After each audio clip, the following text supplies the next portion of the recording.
নাই নাই, ইমাম হাসান দুনিয়াতে নাই।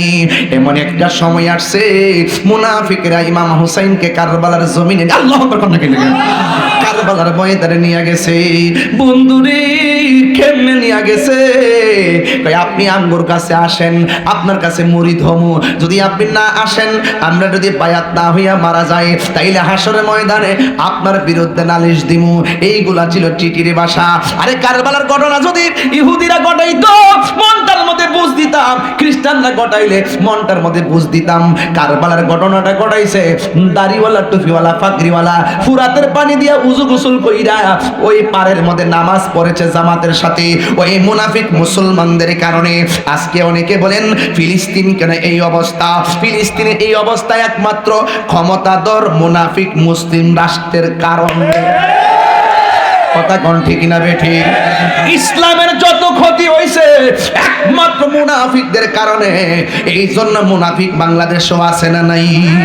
আরো জোরে কোন আছে না নাই? এখন আমাদের বাঙালি মানুষের কথা হলো, এই মুহূর্তে যদি ফিলিস্তিনে যুদ্ধ হয়, ইরাক ইসরায়েল যদি আসে, আর বাংলার জমিন থেকে যদি ডাক আসে আমরাই ফিলিস্তিন যাওয়া লাগবে, তাইলে আপনারা কারা কারা ফিলিস্তিনে যাইয়া যুদ্ধ করতে রাজি আছেন? হাত তুলে দেখান। আমরা রাজি আছি না নাই? হাত নামান, হাত নামান। আমরা সবাই রাজি আছি। আরে বাবা, যদি আমরা ভৌগোলিক ভাবে নাও যাইতে পারি, কিন্তু একটা কথা মনে রাখবেন, এমন কিছু ওলি আল্লাহ এখনো বাংলার জমিনে আছে। তাহাজ্জুদের নামাজ পড়া যদি আল্লাহর ডাক দিয়ে আল্লাহ ও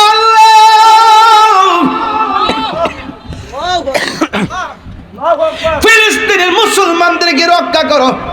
প্রেমিকরা যখন রাতের বেলা চোখের পানি ফালাইয়া দিবে, এই চোখের পানি ইসরায়েলের গুন্ডা বাহিনীর জন্য ক্ষেপণাস্ত্র হয়ে যাবে। আর হতে পারে কি পারে না?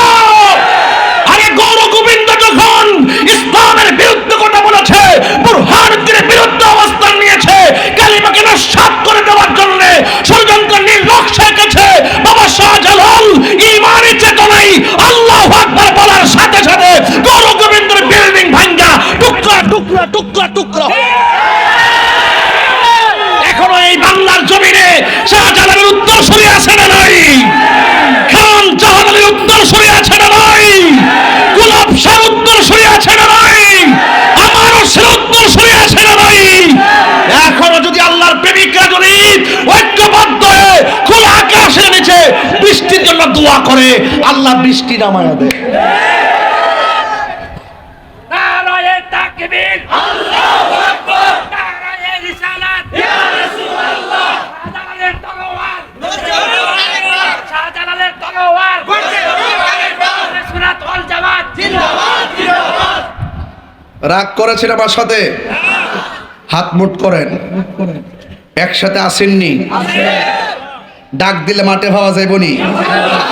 আমি চাই এই করটিয়া আহমদাবাদ শরীফ থেকে বিগত 7-8 বছর ধরে যেভাবে পবিত্র ঈদে মিলাদুন্নবী সাল্লাল্লাহু আলাইহি ওয়াসাল্লামের জুলুস বের হয়েছে, এবারও আপনারা এর চাইতে মহা ধুমধামে ইনশাল্লাহ রাজপথকে ইনশাল্লাহ মহব্বতের পতাকা দিয়ে আলোকিত করবেন ইনশাল্লাহ। রাজি আছেন কিনা বলেন? এই শান্তির বার্তা এই জুলুসের মাধ্যমে আমরা এলাকাবাসীকে জানান দিব, রাসূল পাকের আদর্শের মাধ্যমে সমাজ ব্যবস্থার উন্নতি হবে। রাসূলের আগমনে আমরা কি খুশি না বেজার? হাত তুলে বলো খুশি না বেজার? আল্লাহ বুঝার তৌফিক দান করুন।